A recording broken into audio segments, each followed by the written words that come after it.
Salut salut! Bon alors aujourd'hui j'avais envie de vous parler de ce que j'aurais aimé savoir avant de m'expatrier, histoire de bien avoir en tête ce dans quoi j'allais m'embarquer. Parce que je reçois régulièrement des messages de gens pensant qu'en arrivant ici ça va être idyllique, paradisiaque, que tout va être facile, etc. et que le Canada c'est l'Eldorado. Certes à mes yeux c'est génial mais c'est pas forcément facile tous les jours et tout recommencer à des milliers de kilomètres de chez soi, ça demande quand même une grosse dose de préparation, de courage et de réflexion. Et dans l'hypothèse où ça puisse en aider certains, je me suis dit qu'aujourd'hui j'allais lister 10 choses que j'aurais aimé savoir avant de partir. C'est très saillant ça. Voilà. Alors le premier, je pensais quand même quelque chose dont on a conscience, c'est le fait d'avoir un coup de blues. Mais qu'on soit expat ou non, ça va arriver à tout le monde. Ça arrive à tout le monde d'avoir un coup de blues. Mais quand t'es expat, tu te mets à douter, ta famille te manque, tu te remets en question, tu fais les pour et les contre, est-ce qu'il faut que je rentre, est-ce qu'il faut que je reste, etc. J'avais fait une vidéo il y a quelques temps où j'expliquais comment moi, j'arrivais à faire passer mes coups de blues. Enfin, je mettrai le lien ici, mais oui, on pourra pas y échapper. Et perso, je sais que quand j'en ai un, bah voilà, j'ai un petit mood pendant quelques temps, mais après je sais pourquoi je vais être ici, je sais pourquoi j'aime ma vie ici, etc. Et bah c'est parti, je suis reboostée. Mais si ça passe pas, bah faut peut-être changer, déménager, aller ailleurs, etc. Mais on peut pas échapper à un coup de blues, faut juste l'avoir en tête. Ah, j'aurais aussi voulu savoir avant de partir que mes 2 grosses valises, mon sac de rando plus un autre sac à dos, c'était un petit peu excessif.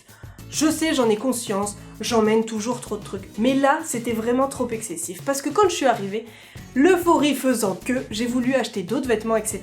Et j'ai totalement délaissé certains de mes vêtements que j'avais emmenés. Ce qui fait que mes tiroirs et mon placard sont pleins à craquer. Donc je pense très honnêtement que d'une, j'ai un problème en ce qui concerne le tri et la surconsommation de vêtements, mais ça c'est un autre sujet. Mais je pense aussi que ça sert peut-être un peu à rien de se surcharger et de partir avec 15 millions de trucs. Mais je suis une fille et je fais partie de la catégorie qui emporte des aucun sou. Voilà. Et j'ai fait les guillemets entre ma tête. J'étais pas non plus préparée au fait qu'une baguette de pain puisse coûter aussi cher. Autre point, et ça c'est une chose tellement positive à mes yeux, j'aurais aimé savoir à quel point les gens que j'allais rencontrer ici compteraient. En fait, ils sont clairement comme une deuxième famille. Et quand ceux qui sont français t'annoncent qu'ils veulent retourner vivre en France, c'est à ce moment précis qu'arrivent les coups de blues et les questionnements. Ce moment très précis. J'aurais aussi voulu être prévenue à quel point mon argent allait partir vite. Je suis pas quelqu'un d'excessif dans mes dépenses, etc. Je fais relativement attention, sauf quand je vois une petite paire de Vans ou des vêtements, etc. Mais quand on arrive, on a des frais à faire, un appart à louer, peut-être des meubles à acheter et autres, et ça part très très vite. Moi je conseillerais toujours aux gens de partir avec plus que le minimum qui est indiqué, sauf si on sait qu'on va trouver un boulot très rapidement. Mais si on a des doutes, vaut mieux partir limite avec le double que ce qui est indiqué. Je le répéterai jamais assez, mais partez pas avec le minimum. Moi j'aurais jamais pensé arriver à tout claquer très rapidement, hein. Jamais, parce que j'étais pas du tout dépensière. Mais voilà, il y a plein de frais qui s'engrangent, et fut, comme neige au soleil. C'était un très beau fut. Un truc tout bête, mais maintenant que je suis loin de la France, il y a plein d'endroits que j'aurais envie de découvrir là-bas, au même titre que j'adore découvrir des endroits du Québec et du Canada. Dans mon cas, j'ai l'impression que voilà, j'étais dans mon pays, mais j'avais envie d'aller découvrir le monde, etc., alors qu'il y avait plein de trucs cool à voir. C'est un peu comme dans une forme, la France me manque. Mais c'est pas trop ça, mais voilà, j'aurais envie de découvrir la France. Un petit plan en vacances en France, ça m'irait bien. Je viens de postillonner à The Dégueulasse. Je me doutais pas non plus que partir forgerait un petit peu plus mon caractère. Faut l'avouer, je suis pas la personne la plus grande gueule au monde, je suis un peu du genre à avoir peur de tout, à pleurer très facilement, etc. Mais partir, ça m'a aidé à oser plus de choses et à moins me faire marcher sur les pieds. Disons qu'avant, j'avais pas de couilles, maintenant j'en ai des petites.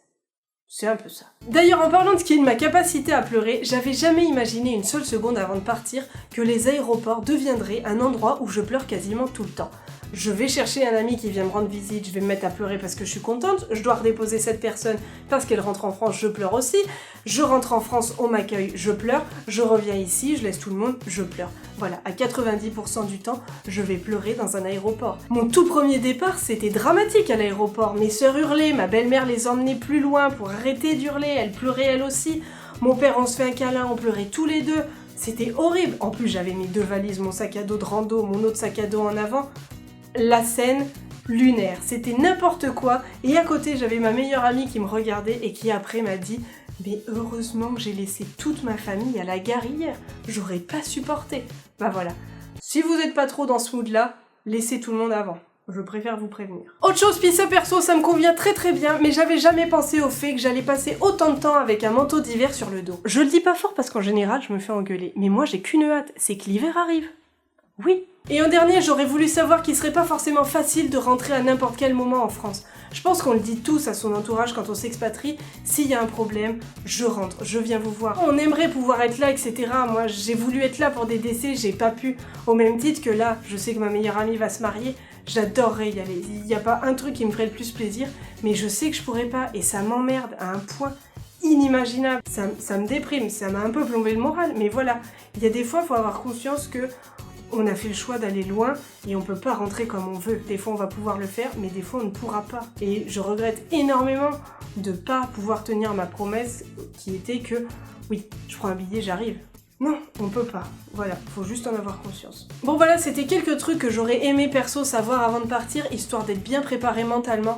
Après c'est certain, à mes yeux, il y aura jamais de situation ou d'endroit parfait, que ce soit tout blanc ou tout noir. Il y a un peu de tout partout.